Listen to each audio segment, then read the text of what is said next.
Thank you, and good evening to all. And thank you particularly for those parents who got here a little bit earlier today and enabled me to go through and get a few cobwebs out and heard me earlier on. So I did appreciate that. Yes, as Carol said, my name is Vaughan Cleary. I'm new to Assumption this year. I come from another Marist Catholic community, Marsland College in Bulleen, where I've worked for 23 years since I got out of university. I feel very comfortable and very lucky to be here at Assumption, and even though I've only been here a couple of weeks, I feel like I belong already, and it's testament to the Assumption community. I even got home last night to, much to my wife's disappointment, when she said to me, your son Patrick wants to go and stay in the boarding house. Okay. And I said, oh, what's been the precursor? He said, my wife said, oh, Patrick's been sitting up reading Ray Carroll's On the Green, as well as Shane Crawford's book about his exploits at Assumption College. But Patty said to my wife Rachel when she was a little bit horrified of having a boy aboard, it's all right, Mum, I'll come home on the holidays. Now, it doesn't help that he's 10. And he perhaps doesn't understand that, it's a couple of years away if he chooses to do so. But it's probably reflective of the fact that I'm coming home happy, sharing stories about people at Assumption, and already Patty's feels a connection to this place. So thanks for the warm welcome, everyone. I'm here to talk a little bit about the fun stuff, about the learning. And it's my job as Deputy Principal of Learning and Teaching is to get kids and teachers excited and eager to learn and teach really well. We sometimes get bogged down in rules and regulations and policies and compliance issues and forget that our young people deserve an environment where people want to come and learn together. And for some teachers, it is a battle. After teaching for a lot of years, you have your tough days, and sometimes it can be a little bit draining. That being said, I've seen some wonderful things in the first couple of weeks here, and I see a very energetic crew and look forward to working with everyone this year. I've already met the Year 11 and 12 students, and I've made a couple of observations and also a couple of challenges. The first observation I made when I asked for some VCE data was that the median study score of Assumption over the last 10 years has remained static. It's remained at 30, which is the state average, and the first thing I thought, well, that's great. It's a good foundation, good framework. Things are not broken. Things are great. But my second thought is this is going to be an exciting journey. And I challenged the Year 12s to be the first group ever to get a median study score of 31. And there's no reason why they can't be. I've also challenged the 11s. If the 12s can't get there this year, the 11s are going to be trying to do it the following year. So the challenge is out there to both groups. I did, however, say to them that there's been 2,000 students leave here over the last decade or thereabouts. What are you going to do that is different than these cohorts?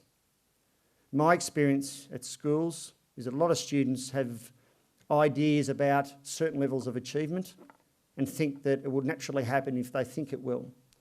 What students will need to do is to start doing things differently than the 10 years of students ahead of them. And I'm all about quality, not quantity. And a lot of discussions in schools get bogged down by things like how much study and how much homework should my son or daughter be doing. And my first reaction is I'm not really interested about the quantity. I'm interested about the quality of work.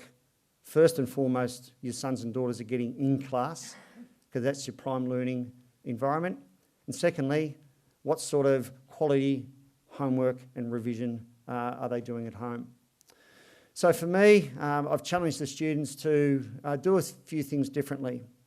And I use the analogy of watching a movie.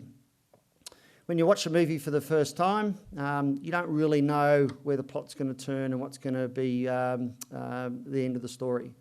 But when you watch a movie a second time, you watch it from a very different perspective. And I challenge the students to do forward reading in English and in science and in biology and in PE and in health and be ahead of the teacher and be ahead of other students. And in my experience, it gives students a much different learning environment in the classroom. So studies are showing that in most classes, students are walking into the class with 50% of the knowledge already. So if students at least have that content and can forward read and know more, then it's going to be a very different learning experience. And maybe the students may focus on the 30% of material that they don't know, rather than trying to think of the 50% of material that they don't know. So that would be my first advice in regards to students. And at no stage should any student say they do not have any forward reading until they've finished the course. And then, of course, we're looking at review and revision material, which is equally as powerful as forward reading. The other sorts of homework I would recommend, and it's probably too early to do this at the moment, but your gold standard resources are your practice exams as well as your official VACA exams. The official VACA exams are on the VACA website. We will be working over first term to make every single official VACA paper available through Simon. We will also be making available through Simon, which is the Student Online Learning Portal, all purchased practice exams. Currently they're in a bit of different places, and we just want to make it easier for students to access those gold standard materials. Other gold standard materials I'm encouraging all the learning area coordinators to make available is practice SACs. And the more practice SACs students can do, the better their experience is going to be when they actually do it. The ideal is that students get so good at practice SACs, they can self-assess and they can modify their reactions to questions as they're doing them. And I know a lot of teachers have the impression that they've got total responsibility for students and hover over them and provide 100% of assistance. We cannot be there in an exam for your sons and daughters. So the challenge is to provide a framework for your sons and daughters to actually be able to work out questions in an exam. So that's the challenge that I'll be asking teachers to confront, and also to suggest to students that they use those resources. Just briefly, some other things that I'm going to meet with the VCE students about. On the VACA website, there are study designs, which are teachers' Bible regarding the curriculum. And everything a teacher should be teaching should be directly lifted from the study guide, not the textbook. And I know a lot of teachers use textbooks, but they also supplement their learning material, teaching material with the study guide. The good thing is they're completely public. Students should be reading them back to front so they know exactly what they can be examined on and also what they can be assessed on. And your best VCE students will be able to look at the study design and actually start to design their own exam questions. And we're talking about your top-end, higher-order thinking students. And I'm sure many students at Assumption College will be capable of doing that. And I'll be working with them to do some practice with that. The other gold standard resource is your teachers. Okay, it makes common sense that they're the number one port of call.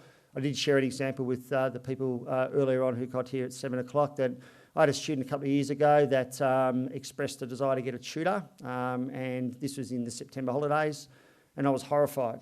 And my comment to him was that at no stage have I seen you outside of class time, and every time I've asked whether you're fine, you've said, yep, all is good. So sometimes it is challenging for young men and women to go and speak to their teachers, particularly if they're saying, I need some help. But we do encourage our students to be as open and honest with their teachers as possible so we can support them. In regards to your role at home, good cop, bad cop. Okay, I know it's hard, but I've seen students under a lot of stress and a lot of pressure at home, and a lot of families under a lot of stress and pressure, and it can be a really tough year for everyone. If you require assistance in us being bad cop, please let us know. We're happy to do that. We would much rather students have a bubbly, happy home environment and a supportive home environment, and any issues with learning to be dealt with directly from teachers and myself. So the challenge is to, sometimes maybe to back off. I know Jenny talked about picking battles, but for me, if you can make your learning environment at home conducive for learning, that would be outstanding. And for me, your number one factors are your comfort and your home environment. I'm going to speak to the students about downloading a few apps onto their smartphones. One's called Luximeter, and it measures the amount of light in one's room. And there is direct correlation between the light of the room and the better the learning. So I know some students get themselves at home into their room and they've got this little sort of dingy light which is shining on their paper. Terrible, terrible. If you have fluorescent lights at home, terrible for learning. If you can have bulbs, fantastic, but your best learning, and I said this to the boarders the other night, is natural light. And I know we had a conversation today at senior leadership about trying to maybe embrace students getting outside and learning in the natural environment. From a temperature perspective, everything points to about 24 to 25 degrees being optimal for learning. Many girls I've known would be quite comfortable in that environment, many boys are a little bit hot. And everyone's different, but just so you know, studies show us that that's the best learning environment. Chairs are vital, making sure they're comfortable. And as I said, quite often we forget about the basics. You may be asking about music. Again, our studies are pretty clear on the link between music and learning. Baroque music, which is a type of music where the beats per minute is about 60, has shown to lower heart rate to about 60, which is optimal for learning. If students are creative and they're doing creative writing pieces or a folio, then maybe music between 90 and 120 beats per minute is good, and that would certainly get the creative juices flowing. Other than that, music is a distraction. So if students think that they can multitask and do A, B, C, D, they're wrong. I'll challenge them as a group to control this beast that's social media. And when I say beast, it's just big and out there and in your face. And I'm not going to ask anyone to ban it. I'm not going to ask anyone not to use it. But I just need students to understand that it is a potential huge distraction, just like a television was when I was their age and maybe a radio was when my grandparents were around. But for people these days, it's their phones and having that constant access and interruptions. Now, I would suggest that a discussion takes place together at home and maybe set up some guidelines that it might be used at certain times. And I'm sure that once those guidelines are set, it just might make that learning environment a little bit easier at home. I also challenged students to do things differently. And that may be a new learning environment. It might be using the library after a school, particularly in term 2 and 3 when the new Fouvier building is going to be open. It's going to be a fantastic opportunity to go in there and be in a nice, warm, light, bright, energetic learning environment, which may or may not be available at home. I think that might do it from me. I'm sharing some of these because I want you to know the sorts of things that I'll be talking to your sons and daughters about.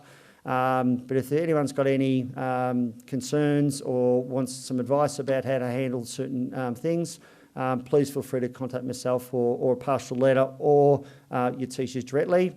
I've enjoyed having a chat tonight and look forward to meeting you in person. So thank you.